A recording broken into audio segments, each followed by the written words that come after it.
नमस्कार, मैं विद्याशंकर तिवारी हूं और चुनावी यात्रा पे हम आप पहुंचे हैं ऐसे शहर में जिसे कहते हैं कि दानवीर कर्ण ने बसाया था। मौजूदा दौर में इसे सीएम सिटी भी कहा जाता है, काफ़ी स्मार्ट शहर भी है।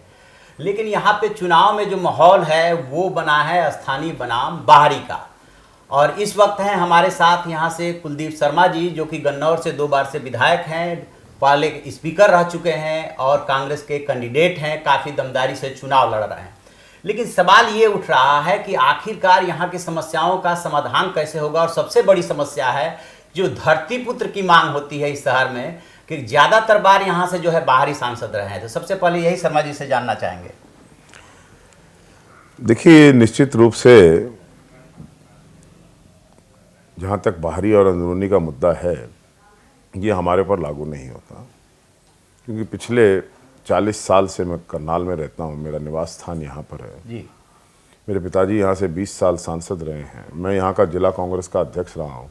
तो ये बाहरी का मुद्दा, जो मेरा ख्याल, वो मुझे बाहरी नहीं भारी कह रहे हैं। अच्छा। दूसरी बात ये, बाहरी तो यहाँ पर मुख्यमंत्री मनोहर लाल खट्टर आए यहाँ पर चुनाव लड़ने, वो रोहतक के रहने वाले हैं, लेकिन करनाल के लोगों ने उनको गले लगाया।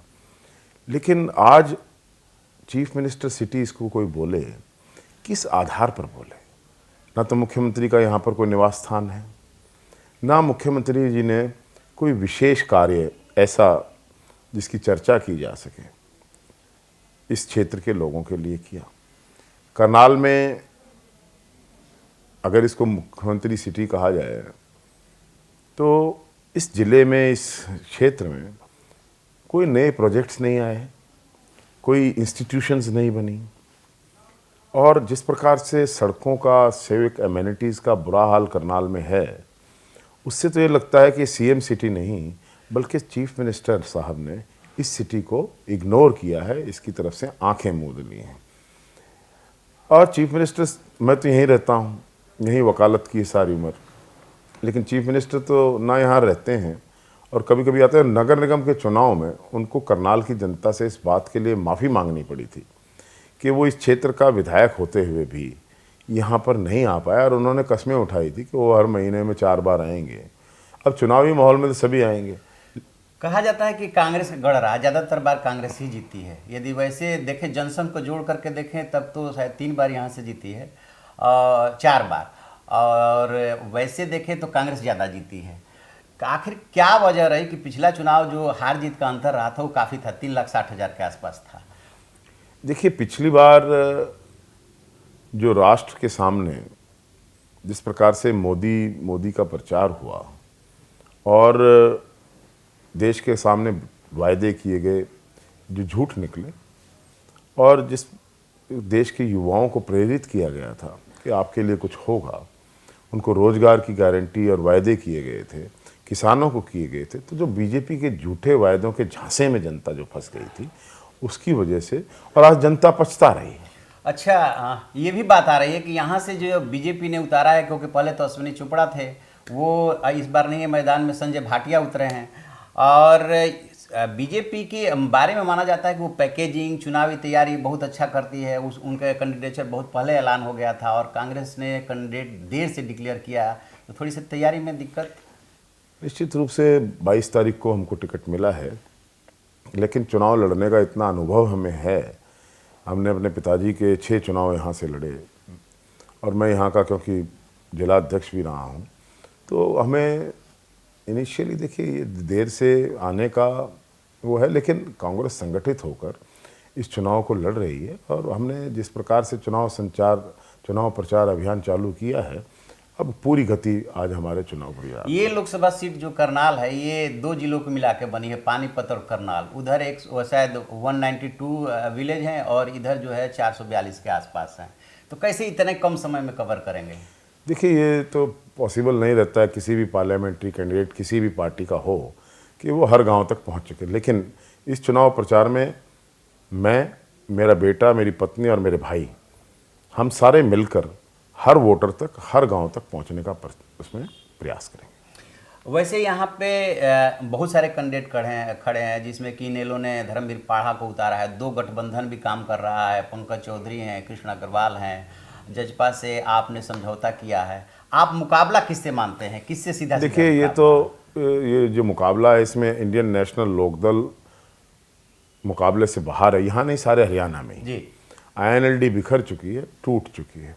जहाँ तक जजपा का है, जजपा का यहाँ पर कोई उम्मीदवार है ही नहीं। एक आप पार्टी का अनजान सा व्यक्ति यहाँ पर उन्होंने उम्मीदवार के रूप में उतारा है। जहाँ तक दूसरे लोगों का सवाल है, देखिए चुनाव सीधा बीजेपी के झूठ में और कांग्रेस की जो पिछला इतिहास रहा है देश को आगे लाने का, उसके बीच में हो रहा है। जनता इस बात को पहचान चुकी है। बड़े प्रचंड बहुमत से देश के अंदर मोदी जी की सरकार बनी थी और जो मुद्दे लेकर वो चला करते थे, चाहे वो 370 का था, चाहे वो राम मंदिर का था, चाहे और मुद्दे थे, उनमें से कौन सी ऐसी बात है जो उन्होंने पूरी की हो। रोजगार का वायदा किया था, वो पूरा नहीं हुआ। किसान की आमदनी दुगनी करने का वायदा किया था, वो पूरा नहीं हुआ। गरीब के उत्थान के लिए कोई भी ऐसी स्कीम नहीं चली। महंगाई पर प्रहार करने की बात मोदी जी ने की थी। पेट्रोल, डीजल और गैस के सिलेंडरों के भाव और इस तरह किसान के उपयोगी चीज़ें हैं और सामान्य जनमानस के उपयोगी चीज़, सब चीज़ों के भाव आसमान को छू रहे हैं। तो ना महंगाई पर किसी प्रकार से कंट्रोल कर पाएँ और भ्रष्टाचार भी चरम सीमा पर है। अगर यहाँ पर दफ्तरों में जाएँ और जिस प्रकार से भ्रष्टाचार दफ्तरों में व्याप्त है, वो भारतीय जनता पार्टी की पोल खोल रहा है। इलीगल माइनिंग हो रही है ज़बरदस्त तरीके से और सरकार के संरक्षण के बिना इलीगल माइनिंग नहीं हो सकती है। तो उसके पीछे आज ये जनता पहचान चुकी है कि भ्रष्टाचार के खिलाफ लड़ने का नारा भारतीय जनता पार्टी का एक सिर्फ नारा है। असल में खूब भ्रष्टाचार को बढ़ावा दिया जा रहा है और लोग संलिप्त हैं इस भ्रष्टाचार में। मंत्रियों के संरक्षण में, मंत्रियों की वजह से सब कुछ हो रहा है। विपक्ष पे ये एक आरोप लग रहा है कि विपक्ष पीएम नरेंद्र मोदी को हटाने के लिए एकजुट तो होने की कोशिश किया, लेकिन उसके पास कोई वैकल्पिक नीति और नेता नहीं है और लोकसभा चुनाव में ये काफ़ी मायने रखता है।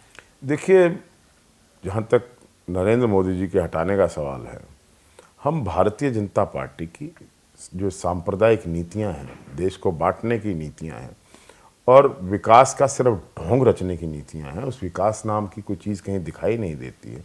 मोदी जी ने कहा था कि देश की तकदीर बदलेंगे, देश की तस्वीर बदलेंगे। वो तकदीर और तस्वीर कब बदलेगी, जनता इस बारे में बेचैन है। अब मोदी जी नहीं पूछते हैं कि अच्छे दिन आएंगे, आएंगे तो कब आएंगे, अब वो पूछते ही नहीं हैं। वो जो 2014 के जो भी भाषण थे मोदी जी के, आज वो सब मुद्दे उनके भाषण से गायब हैं और वो केवल सेना के राजनीतिकरण के नाम पर वोट मांग रहे हैं। हरियाणा में एक बात और कही जाती है, वैसे तो कांग्रेस के साथ या हर राजनीतिक दल के साथ कहीं ना कहीं कुछ ना कुछ दिक्कत रहती है, लेकिन हरियाणा में जितने बड़े नेता हैं उतने गुट हैं, चाहे सैलजा हों, अशोक तंवर हों, हुड्डा जी हों, तो इससे भी थोड़ा फर्क तो पड़ता होगा।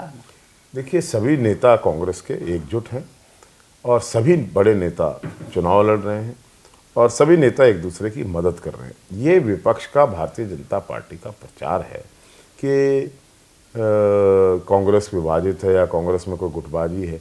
किसी प्रकार की गुटबाजी नहीं है। हम सब एक दूसरे के लिए, सबके कार्यकर्ता एक दूसरे के लिए काम कर रहे हैं। बड़ी राजनीतिक पार्टी है, इसमें ग्रुपिज्म नहीं होता। ये किसी ना किसी की किसी से आस्था जुड़ी रहती है। इसको ग्रुपिज्म नहीं कहते हैं, ये आस्था का खेल है। अच्छा, जैसा कि आपने बताया कि चूंकि आपके पिताजी यहाँ से 4 बार सांसद रहे, आप भी यहाँ लंबे समय से रह रहे हैं, लोगों के लिए काम कर रहे हैं, काफ़ी अच्छा जो मुझे देखने में लगा, शहर ठीक ठाक लगा, अच्छा लगा। लेकिन कुलदीप शर्मा जी के आंखों में कुछ सपने होंगे कि यदि मैं 2 बार मिलने रहा हूँ गन्नौर से, अभी भी हूँ, लेकिन यदि सांसद बना तो मैं यहाँ करनाल के लिए ये करूँगा। तो कौन से वो 3 काम है जो आपने सोच रखे हैं? देखिए, एक तो मेरा ड्रीम प्रोजेक्ट है कि करनाल सेंट्रल सिचुएशन का शहर, हरियाणा के मध्य में, दिल में बसता है करनाल। अगर चंडीगढ़ का फैसला हो जाए,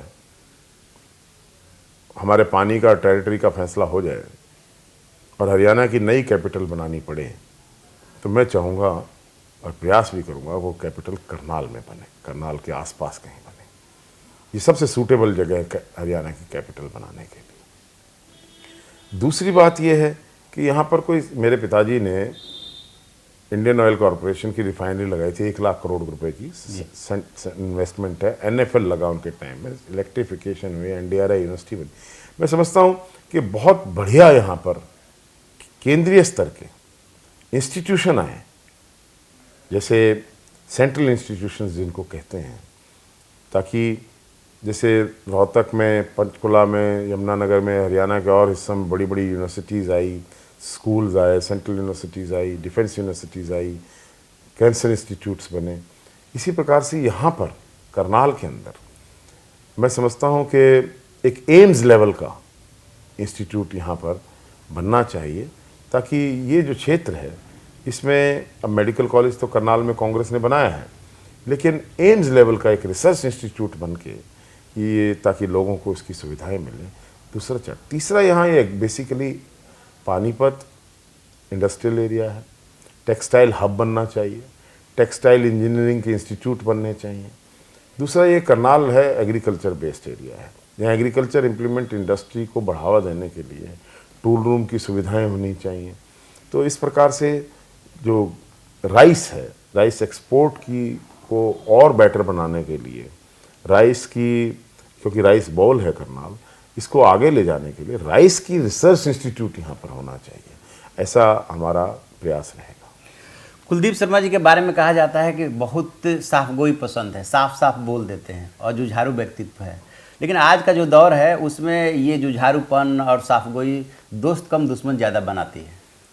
देखिए, मैं किसी की भावनाओं को कभी आहत नहीं करता हूँ, मैं अपने विरोधियों का भी सम्मान करता हूँ, लेकिन किसी भी राजनीतिक व्यक्ति का चरित्र अगर साफगोई का है तो होना चाहिए।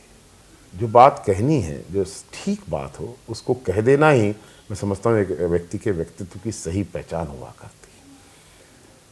एक प्रखर वक्ता के रूप में मुझे लोग इसलिए जानते हैं कि मैं मुद्दों की बात करता हूँ, व्यक्तियों की नहीं। व्यक्तिगत आघात प्रहार में करना मेरी संस्कृति में नहीं है।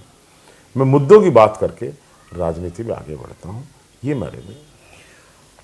वैसे कांग्रेस का जो हरियाणा में जो है ठीक ठाक पकड़ मानी जाती है, लेकिन बीच में ये जो बात चली आपसे गठबंधन की और उसको लेकर के स्वाभाविक से, चाहे दिल्ली हो, चाहे हरियाणा हो, चाहे पंजाब हो, जब भी किसी दल से गठबंधन की बात चलती है तो उसका असर कार्यकर्ताओं के मोराल पे पड़ता है और थोड़े से दुविधा में भी दिखते हैं।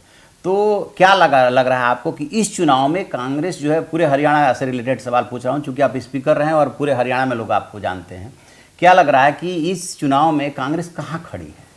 देखिए, जहाँ तक गठबंधन की बात है, कांग्रेस को यहाँ पर किसी गठबंधन की ज़रूरत नहीं है। आपका अस्तित्व भी नहीं है हरियाणा में, और दो अन्य विपक्षी पार्टियाँ जैसे जेजेपी है और इंडियन नेशनल लोक दल है, उनका आप देखेंगे लोकसभा के चुनाव के बाद ये पार्टियां समाप्त हो जाएंगी, इनका कोई अस्तित्व नहीं रहेगा। सीधी लड़ाई कांग्रेस और भारतीय जनता पार्टी के बीच में रहेगी। कांग्रेस स्वयं में एक मजबूत पार्टी है। नगर निगम चुनाव और जींद उपचुनाव के बाद भारतीय जनता पार्टी बहुत अति उत्साहित देख रही थी, लेकिन अब जिस प्रकार से लोगों ने असली मुद्दों को पहचाना है, भारतीय जनता पार्टी की निष्क्रियता को देखा है, जो विकास नहीं हुआ, जो रोजगार नहीं मिला है, इन सब बातों का आभास अब जनता को हो गया है कि ये सिर्फ झूठ बोलते हैं, झूठे नारे देते हैं। असलियत ये है कि देश का विकास, देश को इस स्तर पर पहुंचाने का काम इस 5 साल में ही नहीं हुआ, कांग्रेस के राज में। लेकिन एक बात तो है ना, जब हुड्डा सरकार थी 10 साल तक यहाँ पे रही, तो जिस तरह से आपके यूपीए सरकार पे वो भी 10 साल रही थी, भ्रष्टाचार के बहुत सारे आरोप लगे थे, तो हुड्डा सरकार पे भी भ्रष्टाचार के आरोप लगे। ठीक है कि अब बीजेपी आई है, पहली बार हरियाणा में आई, तो वो भी तो कहीं ना कहीं काउंट होता है ना। देखिए, भूपेंद्र सिंह हुड्डा पर राजनीतिक विद्वेष के कारण, क्योंकि भारतीय जनता पार्टी, क्योंकि वो बड़े नेता हैं, उनको कंटेन करना चाहती है, तो उन पर एक के बाद एक अनर्गल आरोप लगाकर झूठे मुकदमे बना रही है। मुकदमे अदालत में हैं और अदालत इस बात का फैसला करेगी क्या ठीक है क्या सही है। और मैं विश्वास के साथ कह सकता हूँ कि जितने भी मुकदमे भूपेंद्र सिंह हुड्डा पर बनाए गए हैं वो राजनीति की से प्रेरित हैं और सारे झूठे मुकदमे हैं, और इन आरोपों का डटकर कांग्रेस मुकाबला करेगी।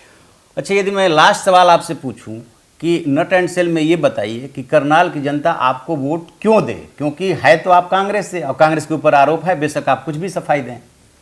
देखिए, मुझे करनाल की जनता इसलिए वोट दे कि एक तो मैं करनाल का हूँ जी, एक मेरा राजनीतिक चरित्र है, दूसरा एक मेरा विजन है, मेरी एक सोच है, और जो ड्रीम प्रोजेक्ट्स मैंने आपको बताए हैं वो अगर आप भारतीय जनता पार्टी के कैंडिडेट से पूछेंगे तो उनकी इमेजिनेशन में भी नहीं है। करनाल के लोग इसलिए मुझे वोट देंगे कि मैं करनाल के लोगों से जुड़ा हुआ हूँ, ज़मीनी स्तर पर कनेक्टिविटी है।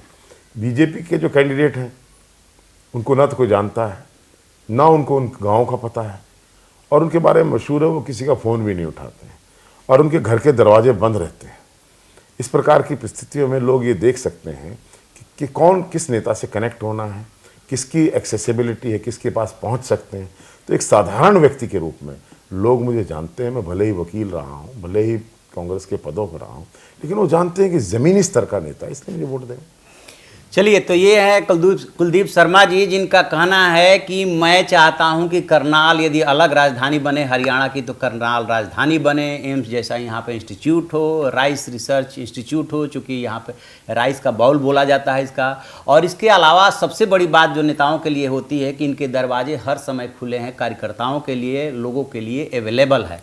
तो नेता का काम है दावा करना। कुलदीप शर्मा जी दावा कर रहे हैं, देखते हैं आगे क्या होता है। फिर अगली बार किसी नए शहर में मिलेंगे, किसी नए कैंडिडेट के साथ मिलेंगे, फिर आपसे बातचीत करते रहेंगे। आप देखते रहिए ऐसी खबरों के लिए हमारा डिजिटल चैनल इन खबर। Thank you.